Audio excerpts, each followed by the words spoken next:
Hey family, once again, you all know I'm stuffy and everything, so it's nighttime, and I just like to say hello to you all, and here's my little crow's feather. It's a crow's feather. Crows, I've heard, are very intelligent birds. Very, very smart. They catch on fast. I know y'all wonder sometimes what this is. This is the string that I actually tied two dreads together, and the thread has faded throughout the years because I sold this on like 2012. So as you can see, it's coming apart. So you can see a lot of that going on in here. So what you're looking at when you see that, those are the threads that hold. These are approximately 4 dreads held together. Anyway, so that's what all of this is. Okay, it's not a fungus or anything. It's actually thread. Black thread that has actually, here's some here. Black thread that has actually, what it has done, it has faded. That's baby. Baby is in the cage, and he don't want to be in the cage. I can't let baby roam all through the house because he like to do the poopity-doop. Okay, so hopefully that's not distracting for you all. You'll hang around. If not, then y'all can move on. But baby does that. He knows when I'm doing a video because that's when he gets started. I don't know, for some reason. Baby's having a difficult time pottying. I like for him to potty in his cage because if you take him outside to potty, that's how I did my other 2 dogs. I taught them how to potty right after they ate. And then I would take them outside to go to the bathroom. You do baby like that. Baby goes outside. He plays. He have fun. And when he comes in the house, he poops right on the floor. He poops and pee right on the floor. So what I got to do now is train him in the cage. So that's what y'all hearing in the background. Baby wants to roam around the house so he can get into everything. And never supposed to leave an animal unattended, a baby animal unattended all over your house because they can get hurt. Anyways, so now let me go on from here. Because baby wants to be heard too. But baby gonna wait till I get through with this video. Look. I want to talk to all of you all women out there. You all know I have done a little series on the nigga man. The nigga man is, he can be any color, okay? I'm just going to be honest with you. He's not any one particular color. The nigga man is the man I told you. He's got to use his trickery, his wit, and his cunning ways to get what he wants, okay?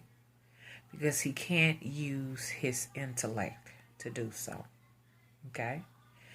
He thirsts to own, you know what I'm saying, wealth just like any other man that wants control and dominion over things, okay? The only thing is he can't get his hand on those things, on those treasures, like the alpha male. So his next resort is to get it through his women, okay? But women, I need to talk to you all because we all are born with intuition, okay? You're very intuitive. Every last one of you all who may have a nigga man, okay?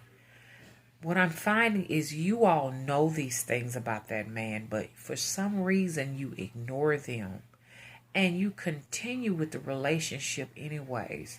You know it's not a good idea. People have told you it's not a good idea. I have told women it's not a good idea. And I found that, not many, but some, they do not want to hear it. They don't want to listen.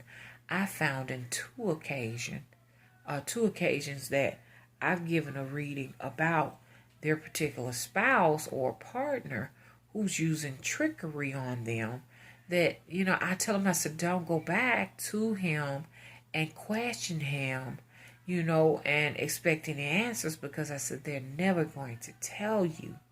You're wasting your time. No sense in drilling him, you understand?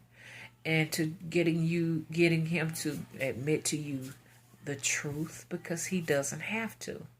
Because he's going to say, well, there is no proof. These people had the audacity to go and let their spouse know or their partner know that they talked to a psychic. And guess what? All they did was say that psychic was lying. She has no proof.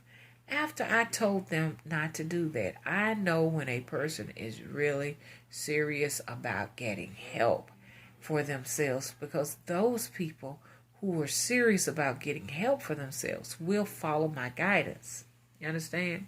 And then in the end, they have the nerves to get upset with the messenger instead of being upset with their circumstances that they called me for in the first place. I found that there are a very small percentage of people who do not really want the truth. They want to call up a psychic so that they can, get the psychic to go along with them and saying, hey, look, none of this is your fault. There's some outside person that has put a curse on you. And that's just not the way I roll. You understand? I'm bound by the spirits to be truthful and honest with you. You understand?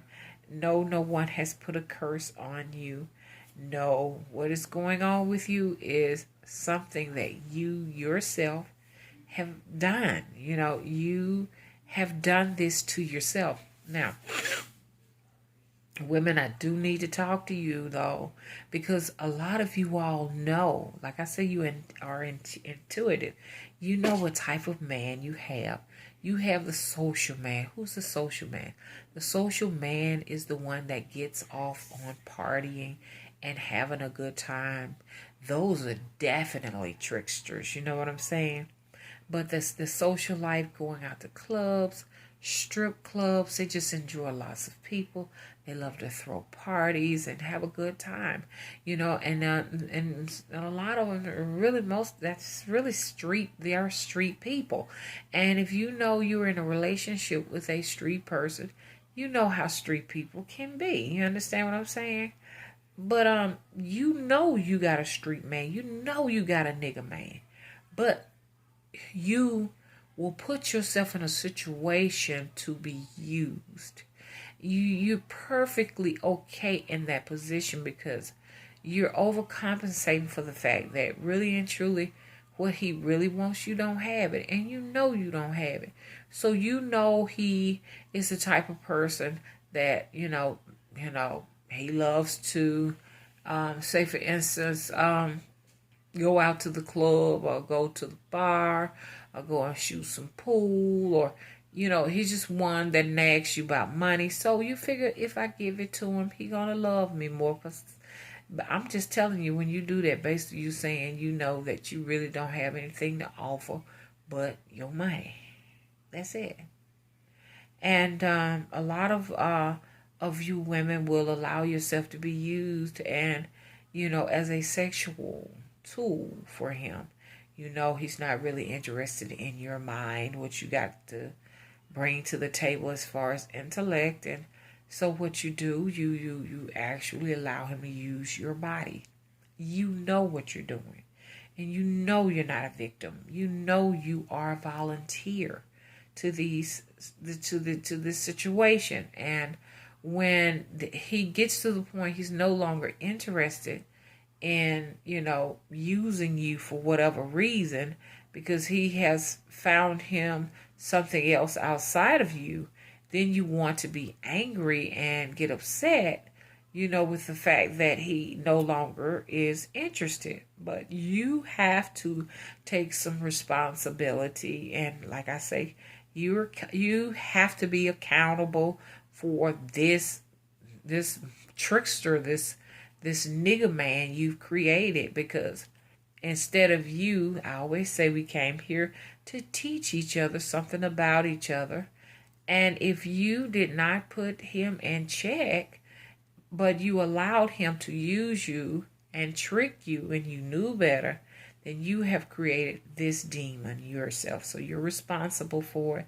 And your karma will punish you for what you've done. It's not so much as to what he's done, is at the point as to what you've allowed. You've allowed him to, get the impression that it is okay to use me, use my body, use my money, my body and my money. It's okay. It's all right. Now I'm angry with you because you got up and left. You see. So, women, I want to talk to you about that. And if I've given you a reading, I had a couple of them, a couple of readings that I'm questioning where the people knew that they were going to get the truth, and I told them they were going to get the truth. And, I'm going to be honest. I think it was one or two people like that. They didn't receive it very well, although they said, okay, thank you. At the same time, too, I know that they were not pleased with the fact that I, revealed the truths that I know in my heart they already knew. The reason I know you already know those truths is because guess what? I'm actually reading your mind and getting the information from you. Okay? So your situation, if you're not going to heed my warnings or heed what you already know, is going to continue to deteriorate, and eventually he will not have any interest in you at all. Then it's too late to call up anyone to do anything at that point. You understand? Y'all excuse me. I'm a little bit stuffy. I'm always stuffy. Not a little bit, but always stuffy. Something about the nighttime. When the nighttime hits. I don't know what it is, but it makes me really, really stuffy. So that's why y'all hear all this information. Actually, the ENT doctor said that there was so much swelling in my, in my nasal passages because I have, they said, more allergies on record than most. I'm allergic to grass, especially grass clippings. I'm allergic to dust. I'm in a old house, so there's dust everywhere, dust mites and everything. I'm allergic to certain fabrics, you know what I'm saying, and certain dyes. So you best better believe I'm gonna be stuffy a lot of the times. Excuse my eyes for wanting to just close, but I'm just sleepy. I'm just so sleepy. But I wanted to give you all. I've done 3 readings today.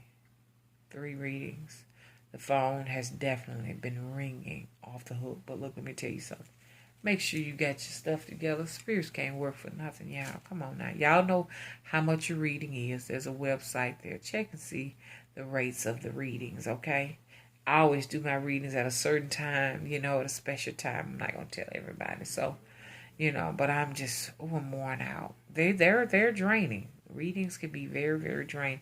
So that's why y'all see my eyes about to close up here. Now, but I do have a little bit of time.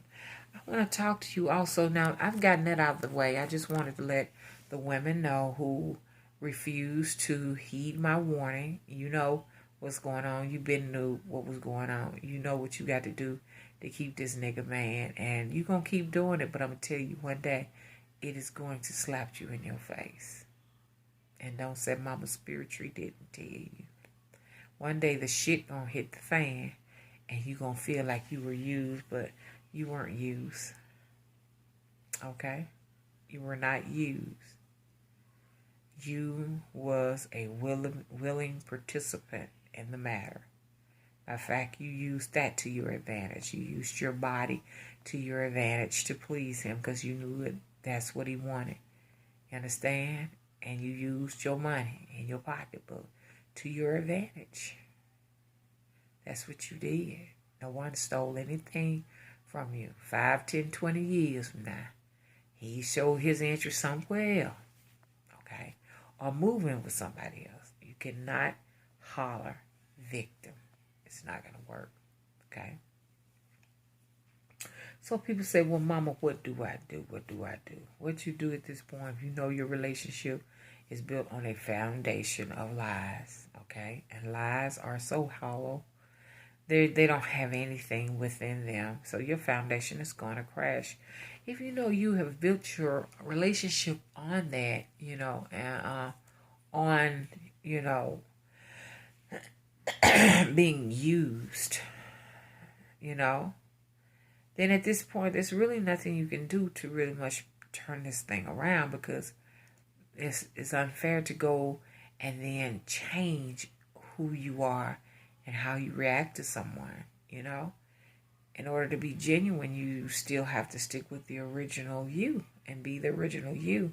But you can stand your ground, but know that they are interested in what you're usually giving, because that's how you have established your relationship with this particular person. You know what I'm saying?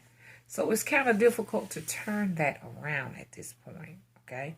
And work it in your favor. But what I wanted to talk about is that client. Now, let me see if I can pick my eyes up, because usually I'm not that sleepy around this time. It's not that late. But excuse my face, because I am just plain old dog tired. Okay, just dog tired. Look, let me tell you something. Let me talk to y'all. I wanted to talk to y'all about my client that I had. My client, well, when I did that, I did a sacrificing. I sacrificed a black rooster, and he was kind of young and everything, but a sacrifice had to be done. And so I always save the blood to give the blood to the spirits and everything. And I think what happened is my client received the blood, the deceased client. When I did that sacrifice, the knife that I cut the throat of the chicken with the rooster with, it just disappeared right before my eyes. Just like a vanishing object phenomena, okay? And then after that, because the chicken ran around for a little while before it just dropped. And so I made I kept the blood to sacrifice it. But I made a stew out of the rooster, in a black cast iron pot.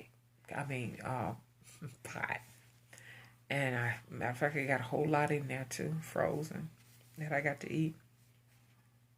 Because you got to eat the sacrifice to feed your spirits. And you're going to consume it. Because those spirits dwell in you. But look. So I left blood on that side of the house. And that night, we saw a man. And I saw him, and it resembled the client. And he, I never will forget, he was telling me in advance, ahead of the time, that, he was in, he was going to an astroscape where he was actually living in a place like Little House on the Prairie with a family and stuff. And and I was like, wow, But anyways, I believe that family came back and got him. But when we seen him after the blood sacrifice that night, he had on some type of pants, real tight pants that stopped at the knee, and had a rope tied around the waist and everything. And he was walking and pacing around my house. We could see him, but it was more or less his legs. That's all you could see. He didn't materialize his whole entire body. And I had to let him know, you can't stay in here. You cannot dwell in my house. You gotta leave. You got to leave. And so I should have known he was going to be in here, because just before he came in here, I started noticing that that day he died, it was similar. You could hear right by the TV the death whisper.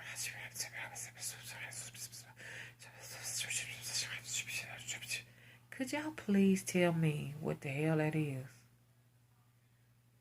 I call it the death whisper. I don't know what it is, but you can hear a lot of voices talking fast, whispering at the same time too. So every time he comes around, that comes with him. And lights passing across the wall, and shadows passing across the wall. And he always talk about these little girls that would sing and play, sort of like the Freddy Kruegers, how the little children would be singing and stuff in the background. That movie has a lot of truth in it. A lot of the people just before they pass away, they experience that little children singing and their astroscape and when they're dreaming and stuff like that. And man, that's spooking me out just talking about it right now. But oh Lord, but that's what they experiencing. So Freddy Krueger was trying to. That Nightmare on Elm Street was portraying what a lot of folks have gone through just before they pass. Hearing little children sing in the background, and you know what I'm saying? They scared you. By that time, you're scared to go to sleep because you know if you go to sleep, you see them. Death is imminent. It is watching you. It is waiting on you. But the little singing children, I could hear them right at the door, and the death whisper at the TV, just like the night, you know, he got murdered. And I'm like, what in the world? I hear that sound again. And you know, you think you hear it, but then you try to ignore it, but you know you hear it and stuff. And it just seemed like it had something to do with the blood sacrifice. It brought some spirits up inside of the house and everything, you know. But I had to tell the spirit, hey, look, you got to go ahead on and find you another alternative to me because, you know, I don't specialize in death. I am raising the dead. I mean, that's out of my league. Anyways, that will complete this video. Excuse the droopy eyes. I'm telling y'all, I am really sleepy. So we'll talk later, okay? Bye-bye, family.